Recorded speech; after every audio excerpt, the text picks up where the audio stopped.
So, something interesting happened. Last night I left this to run for 24 hours and I actually dyed this color with food coloring to super green. But when I come back today to check on it, it was all clear. Seems like the heat caused that color to disappear, to be clear, and it was all food coloring, distilled water and food coloring. And that was really interesting to me. I just want to share it. So far it works great. Some of the water evaporate, seems like it, and some of the bubbles came out. I can see the loop is running great. There is no more noise coming out of the pump, but I can see the flow. It's great.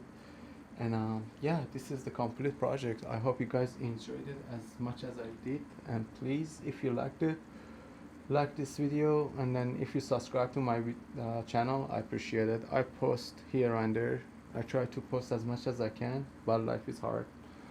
Okay, thank you guys for watching, and see you in next video.